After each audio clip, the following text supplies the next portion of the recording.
Hi. Hola. Hi, hier ist Mr. Döse. This is Michael Bradley. Hey, I'm Memphis. Hey. Hola. Hello. I'm here with soccer.com. Soccer.com. Soccer.com. And I'm talking with my friends soccer.com. See you soon. Hey guys, Josh from soccerreviewsforyou.com bringing you my review plus on-feet video of the brand new Adidas Ace 17.1 leather in the red limit pack colorway. Now inside the box they do include a string bag to go along with the shoes. It's a black perforated mesh with the Adidas and Ace logos there on the front. And of course, here's a look at the shoes themselves. Now, unlike with the 15 and 16 variations of the Ace line, the Ace 17 line features the Pure Control, the 17 Plus, the 17.1 Prime Knit, which is kind of a mid-cut shoe with laces and a partially prime knit upper. And then you have the 17.1 leather. So that is 3 top-end models within the Ace 17 lineup. This shoe, quite a bit different from the other two top-end models in this line. And obviously the main attraction here is the fact that it does have a leather vamp here at the front, which is a kangaroo leather material with a no-stitch construction, something we'll be talking about a little bit later in the video. Of course, it's a low-cut shoe as well, kind of reminiscent of what you get from the X line, features a sprint frame, and it's a decent quality shoe overall. So we're going to go over all of the details in today's video in regards to tech specs, general performance, the weight of the shoe, as well as how these things fit and feel on feet. So if you are interested in learning more, please stick around, watch the entire video. If you're interested in a pair of these for yourself, they're pretty much sold out everywhere in North America, but if I do manage to find links, they will get posted on the review page of my website, which you can access by clicking the first link down below or the little eye in the corner of the screen. So again, if you're interested in a pair, be sure to go ahead and check that out. And with that being said, let's get right into the review. To start things off, let's talk tech specs and performance. Now, right off the bat, I think the best comparison for this shoe is the leather variation of the X16.1, also from Adidas. Now, it is a leather upper variation, but with that said, there's very little leather on this shoe. Basically, the red vamp you see here at the front is the kangaroo leather aspect of this particular shoe. So yes, you get leather in the toe and partial forefoot area, but the majority of the upper is the control skin material that you're going to find on the 17.1 Prime Knit, just with the low cut as opposed to a mid cut. Now obviously the cut very similar to that of the X16.1 and I guess the X line in general, being that it does come up a little bit higher here and then does have a little bit of an S curve, although that's not necessarily listed in the tech specs.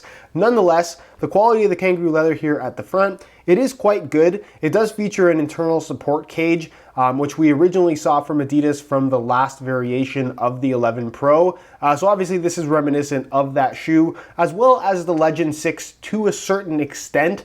This is a much thinner leather than what you're going to find on the Legend 6, so it's not necessarily going to have that kind of dampened padded sensation. This is, like I said, more of a thin touch across the entire upper, obviously a little bit thinner in the synthetic parts just because it doesn't really have the same padding as this leather material, but it's still a very interesting design. I think it looks very good. As far as how it actually reinforces the leather, being that there really isn't any stitching here, it does a good job, but at the same time you do feel this support cage. It does have structure to it, which isn't necessarily a bad thing, but it does take away from, I guess, the softness and just natural sensation that a leather on its own can actually provide. So again, if you buy this shoe, it's likely just because you like the concept in general. If you want a truly kind of traditional leather soft touch and feel, and just the comfort level that you can get from a full leather shoe, this may not be the best option for you. This is kind of more a modern design with a little bit of old school kangaroo leather material incorporated into that modern design. So again,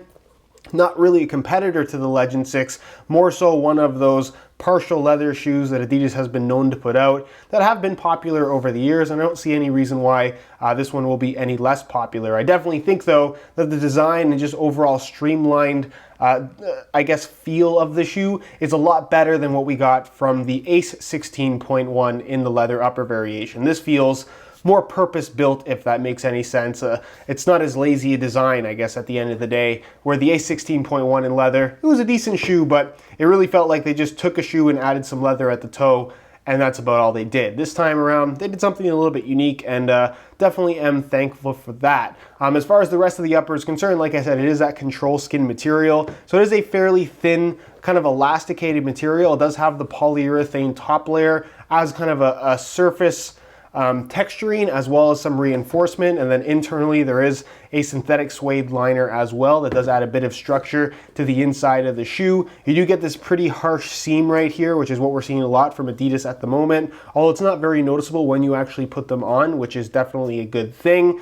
And then you do have the elasticated portion right here where you do see the red stripes. That's just to allow for easier access into the shoe and obviously being able to take them off a little bit more easily as well. You're also going to find non-stop grip dots, or at least what appears to be non-stop grip dots, pretty much across the entire control skin area of the upper. Again, this is kind of unlisted in the tech specs, so whether or not that's an actual feature here or they're just dots for the sake of texturing, I don't really know. Nonetheless, it's not really a make or break feature in my opinion. Just know that you're going to get a little bit of a thinner feel in the synthetic part and a little bit more of a padded feel at the toe from the kangaroo leather. As far as the actual enclosure is concerned, it is one piece, as you guys can see, so that's why it is somewhat reminiscent to what you're going to find on the X16.1. The lacing system, though, a little bit different from that shoe. You do have the nylon lace loops for the top two lace positions, but the rest you use a dual lace hole system, which I actually think works quite well and also looks the part as well. You do have the low cut, like I mentioned, a little bit of an S-curve heel, but nothing too dramatic. Pretty standard cut in the heel area. A really nicely padded synthetic suede liner on the inside, which I always like to see, feels very comfortable out of the box. Insole fully removable. Synthetic suede liner on top with some perforations through the front.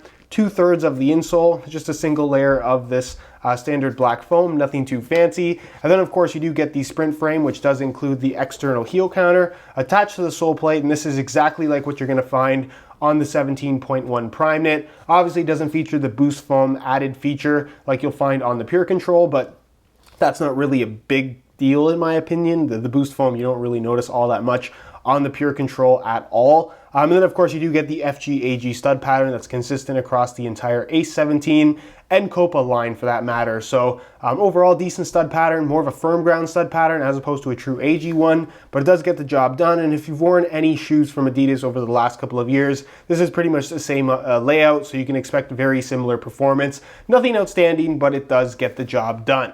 In regards to weight, I thought we would compare the A17.1 leather to the Copa 17.1 just because they feature the exact same sprint frame sole plate construction, but I think it's a good comparison because they both retail for $200. And really, if you want more of a true leather sensation in terms of how much leather you get and how the upper feels against your foot, I think the Copa 17.1 may be the better option if that's what you're looking for. But at the same time, there is a more kind of modern variation of what a leather shoe can be in the form of this A17.1. So that's why I'm comparing the two. So keep in mind, these are both in brand new condition and both the exact same size 9 US. So this is a very fair comparison. We're going to weigh them for you in real time.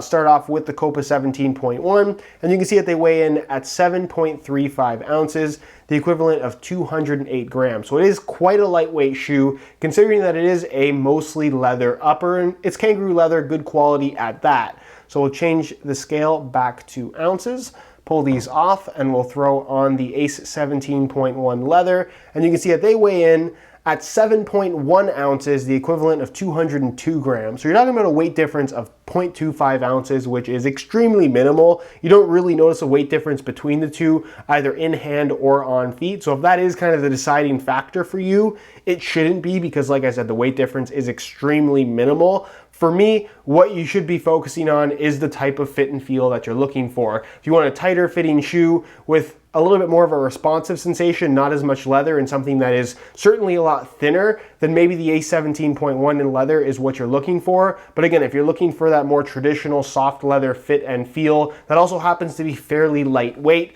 the Copa 17.1 is definitely the better option of the two. As far as the aesthetics and colorway of the shoe is concerned, I think that out of all the top-end Ace models, this one actually does look the best. This, of course, being the first red limit pack colorway. So you have the red leather at the toe, and then black throughout the rest of the upper. It does have a little bit of a fade in the sole plate as well, going from red to black at the heel. The different colored studs, red at the back, white at the front.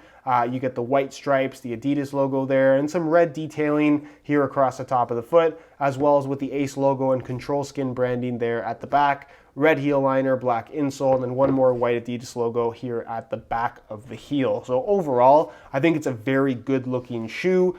Is that really the only reason why you should buy them? Not necessarily. I think the way it fits, feels, and ultimately performs is a lot more important than the aesthetics. But if we're talking about the aesthetics specifically, I really do think this is a pretty good looking shoe. But let me know what you guys think down below in the comment section. Do you like how these look? Why or why not? And with that being said, let's move on to the on-feet portion of the video so we can get a better idea as to how these shoes fit, feel, and of course, what the sizing is like. All right, so here is a look at the leather A17.1s on feet. On my left foot, I have the stock black laces that come with the shoes. And on my right foot, I have a pair of white and black grid pattern SR4U replacement laces. If you're interested in a pair of replacement laces for yourself, the website to go to is www.sr4ulaces.com. There'll be a little pop-up on screen as well as a link down below in the description that'll take you directly there. So if you're interested in a pair, be sure to go ahead and check that out. Now, in terms of how these things fit and feel on feet, they're actually very comfortable shoes out of the box.